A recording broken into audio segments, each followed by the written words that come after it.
maybe 15 times in a A frenzy. man was found in the train carriage, stabbed more than 10 times, and unfortunately dead. The conductor told me that every carriage was locked, and no one could have entered this carriage without permission. There is no way anyone could have got through to this coach from another part of the train.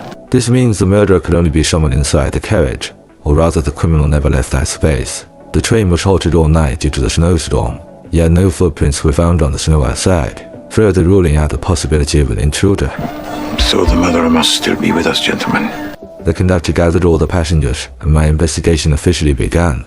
As Hercule Poirot, I firmly believe that reason and logic will cut through the fog and bring forth truth and order. The story begins on the evening 2 days prior, when I had just completed a case in Palestine and was in urgent need of returning to London. On the Orient Express is... Fortunately, I encountered my old friend Book, who is the director of this train. And so, by chance, I boarded the Orient Express. This journey that was not meant to be mine, yet placed upon me the burden of a murder. The following morning, Monsieur Book described to me the identities of the passengers: a Russian princess, a Hungarian diplomatic couple, an American businessman, each with different status, each with a complex background. After breakfast, that American gentleman named Ratchet approached me and offered An extra piece of protection. a generous sum. He claimed he required protection, as he feared for his personal safety. I'm a rich man, Mr. Poirot. I have enemies. I told him clearly, I am a detective, not a bodyguard. And so I refused his request. That evening, Ratchet was calling his 2 servants loudly in the adjacent room. Did you leave this on my bed? No. Though he was full of rage, I could detect unease and nervousness beneath his words. It turned out that an anonymous letter had appeared in his private compartment, and Ratchet was accusing his servants of failing to notice any clothes left behind. So what do I pay you? His manner toward them was, as always, cold and final. That night, the snowstorm grew ever more fierce, as if foreshadowing the fate of this dark evening. At 12:40, I was awakened by a sudden scream and urgent knocking. A conductor was asking Mr. Ratchet if everything was all right.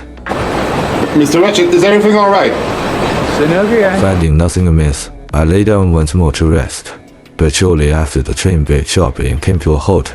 Deep snow had blocked the tracks ahead. Then, the voice of a woman shouting rang out. How do you know that? Were you here? I glanced at my watch. It was 2 in the morning. I once again inquired with the conductor, attempting to make sense of the confusion before me. It's Mrs. Hubbard. She's a fantasist. I nodded and returned to my room, trying to find a moment of peace amid the chaos. But before long, another knock at the door woke me. I opened it and saw the back of a woman in a red dressing gown. Early the next morning, Monsieur Book burst into my room in a panic. Mr. Ratchet had been murdered. For the sake of his train's reputation, Monsieur Book pleaded with me to take up the case and uncover the truth. And this is not a good place to have a A problem. doctor aboard the train came forward to examine the body. He concluded that the victim had been stabbed 15 times. The death was extremely brutal. So how long has he been dead? Based on the wounds and the time frame, the estimated time of death was between midnight and 1 in the morning. Considering that the train was still in motion when Ratchet was killed, the murderer could not have escaped. 2 o'clock. There were no footprints in the snow outside, which meant the killer was still on board. I asked Monsieur Bill to gather all the passengers for questioning. Then, in the victim's private compartment, I discovered a damaged pocket watch. The pocket watch had stopped precisely at the suspected time of death.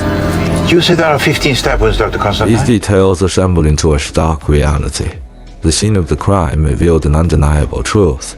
One of your fellow passengers, Mr. Ratchet, was murdered. Strangely, the stab wounds varied in depth. Some delivered with the left hand, others with the right. The victim was found clutching a pistol as if he had attempted to defend himself. Then I discovered a handkerchief at the crime scene, embroidered with initials. A letter H?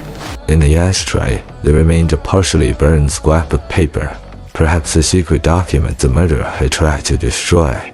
That the match made of wood which was struck by someone else. That fragment not entirely consumed was hidden people knocking the case. AZ Arms. In addition, all of Ratchet's money had vanished. I began questioning the passengers on the train based on the clues I gathered. First was the conductor. Since his wife died, he is married to the company. Monsieur Bill believed we ought to eliminate the train staff from suspicion at once, but I found myself intrigued by the circumstances of his wife's death. Michel, your wife, how did she die? I then asked him what he had done the previous night. He said that when the train stopped at an intermediate station, He stepped off and spoke with other conductors for a while. After that came the 3 occasions when I was awakened, and the conductor came to check on the situation. I asked if he had seen the woman in the red dressing gown last night. At maybe 2:30. Next was Ratchet's valet, a man who, in theory, stands closer to the core of his master's private life, like a carefully polished mirror reflecting the daily habits of his employer. He should know Ratchet's mannerisms, moods, even his most hidden corners better than anyone had begun by asking him about Ratchet's character and conduct. Was he, in your opinion, a gentleman? He claimed that the reason he chose to serve Ratchet was the generous salary. To me, that is an understandable motive. Money is often the most persuasive of reasons, especially for those who value practicality over loyalty. I then asked about his whereabouts the previous night. I read until 4 in the morning. Next was the private translator Ratchet had recently hired, a man whose wages were remarkably high. And he could not speak the languages? Yet that night, after I heard the scream, Ratchet had spoken in French, with natural pronunciation, far beyond what a beginner could manage. This translator also claimed that Ratchet had been receiving numerous threatening letters, allegedly from an old enemy. According to him, Ratchet was terrified, so much so that he could scarcely sleep at night. I suddenly recalled the suitcase at the crime scene, nearly emptied, so I turned to the translator and asked, how much cash did Ratchet bring with him? Over $200,000. $200,000 blood money? These clues, when strung together, suddenly brought to mind a long-buried memory. This is not Samuel Ratchet. This is Franco Cassetti. A case from 5 years ago that tore apart a family and shocked all of America. I remember that case. An innocent little girl had been kidnapped. The kidnappers, after receiving a ransom of $200,000, murdered the child in cold blood. Her name was Daisy Armstrong, and the spelling of her name matched precisely with the letters that remained on the burnt scrap of paper. What followed was a tragedy beyond words. Her mother, overcomely grief, gave birth prematurely. The child did not survive. Both parents, consumed by despair, died not long after. The family's nursemaid, Fosse Hughes, took her own life. A chain of innocent lives forever altered. And Cassetti, he escaped justice, aided by money and influence. Now the killers acted not out of malice, but in the name of vengeance, removing with their own hand the evil that once went unpunished. This is no ordinary murder. It is a long-delayed judgment. Interview me about the events of last night. I happen to have seen the murder. This was the first sentence Mrs. Hubbard said to me, her voice trembling with fear. She claimed that at 2 o'clock last night, someone, like a phantom, slipped silently through the connecting door from the adjacent compartment, which belonged to Cassetti, and invaded her private space. But she could not see his face clearly. She remembered only a vague, shadowy figure, like something half-formed in a dream. I studied her expression. The fear was genuine. The slight tremble at the corner of her eye, the quickened pace of her speech, as she recalled the memory. And your visitor, where did he go? Mrs. Hubbard's testimony was both clever and suspicious. The information she offered was just enough to ignite doubt, yet not enough to reach any conclusion. As a detective, I must always believe. Only halfway, every missing detail might be a Mother Hubbard, in your life in America, were you acquainted with the family of the young Daisy Armstrong? Mrs. Hubbard was not lying. She said Daisy's family belonged to high society, while she had heard of their tragic fate in the news. She claimed never to have had any personal connection with them. At that very moment, Dr. Bill discovered a button on the floor of the corridor. It appeared identical to those found on the uniforms of the train's conductors. A small button, but it seemed to tear a hole in the veil of silence and concealment surrounding this case. It all sounded coherent. The logic was tidy, but I cannot rush to a conclusion. My duty is to dismantle lies, not to accommodate them. I continued questioning the remaining passengers one by one. The missionary, the school teacher, the automobile salesman, the British officer, they came from different walks of life, spoke calmly, even with a deliberate modesty. They claimed not to know one another, yet somehow each was able to vouch for another's alibi. Then I came to the one with the noble bearing and proud demeanor, Princess Dragomirov. I asked her if she had known the Armstrong family. She nodded, without hesitation. Privileged to be the godmother of Daisy's mother, A Sonia. vital connection and service. The princess, this elderly aristocrat, deemed incapable of committing such a crime, turned out to be Daisy Armstrong's godmother. Yet she was frail with age. It was inconceivable that she could have inflicted 12 stab wounds, each one cold, forceful, and deliberate. I pressed further. Did Daisy's mother have a sister? She married someone. I then sought out her maid, A middle-aged woman whose nervous demeanor betrayed her. She wrung the corner of her apron incessantly, her eyes flitting from side to side. Fräulein Schmidt, does this belong to you? I handed her the handkerchief. To ease her discomfort, I complimented her on being an excellent cook. She smiled at first, but in the next moment, panic seized her, and her face changed completely. Then quite suddenly, she claimed to have seen the murderer. I came out of the compartment and passed a lady in a kimono. Wait, yet to be questioned. My eyes turned to the last pair, the Hungarian diplomat and his wife. The woman handed me her passport, but on the first page, the initials on her name bore the faint trace of ink having been altered. This reminded me of another name, a document involving the word carousel. I confronted the lady. Did the handkerchief belong to her? She shook her head, denied it. But this was no ordinary handkerchief. It belonged unmistakably to someone of noble blood, or at least of considerable standing. And so, if it did not belong to the princess nor to the diplomat's wife, then to whom?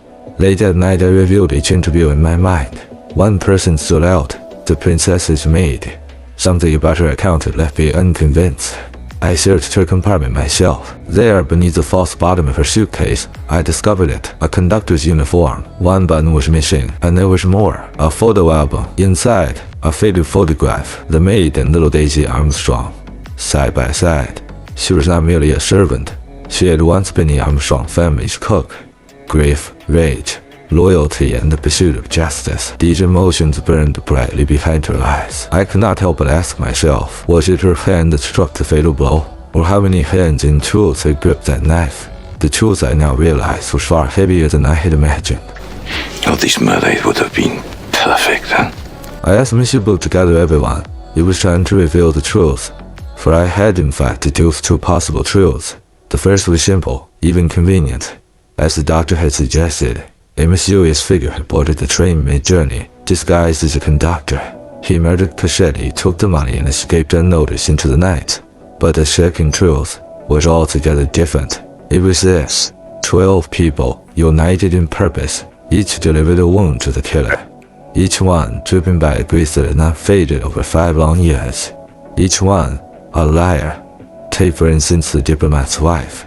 She deliberately altered the name in her passport to conceal her true identity. She was the younger sister of Daisy's mother, Daisy's aunt. Then there was the Russian princess, Natalia. The handkerchief marked with an N, a clever misdirection. For in Cyrillic, the letter N resembles a Latin H. She wanted suspicion to fall upon her, an old, frail woman incapable of such violence. The maid, she was no mere servant. She had once been the Armstrong's cook, and her daughter, the one who took her own life after being falsely accused, had been the Armstrong's nursery maid. When these truths were laid bare, they no longer tried to hide. The truth surged forward, like a flood released from a dam. The automobile dealer, he had once been the Armstrong family's chauffeur. The missionary, she had been Daisy's nanny. The schoolteacher, her governess, the soldier, and the valet were comrades of Daisy's father. The doctor, he had been the attending physician of Daisy's mother, Mrs. Hubbard, none other than Daisy's grandmother. And the silent translator, he was the son of the judge who presided over the Armstrong case. The same judge who, after being forced to release Cassetti, took his own life. None of this was coincidence. 12 people bound by grief and justice had formed a jury, one that would sentence the man who escaped the reach of law, Cassetti. That night, the valet was instructed to prepare a sedative in advance. One by one, they entered Cassetti's cabin through the connecting door in Mrs. Hubbard's compartment. 12 stab wounds, each delivered by a heartbreaking beyond repair. And the 13th person, that final blow was struck not by the diplomat's wife, but by the diplomat himself. He wished to spare her from the scene of bloodshed, and so he acted in her place. He destroyed the forged threat letters to obscure their true intent. The scream, the broken watch, the woman in the red kimono, all carefully planted distractions, woven into a tapestry of confusion. They even purchased empty seats in advance to ensure no outsiders would board the train, to guarantee their private trial would remain undisturbed. Their plan was flawless. The only element beyond their control was me. And now, confronted with the truth, I felt a surge of anger. Your kangaroo jury. Your kangaroo justice. Facing all this, I fell into an unprecedented inner struggle. The law had failed to bring justice, and human nature had chosen another path on its own. Was violent revenge the so-called justice? I could not say. The next day the police arrived. I handed over all the evidence in the uniform to them, and told them the first conclusion. Having fulfilled my duty, I left alone. A surge of complex emotions swept through my mind. This would be the most unforgettable case of my detective career, because the truth revealed not only a crime, but also the contradictions and struggles hidden deep within human nature.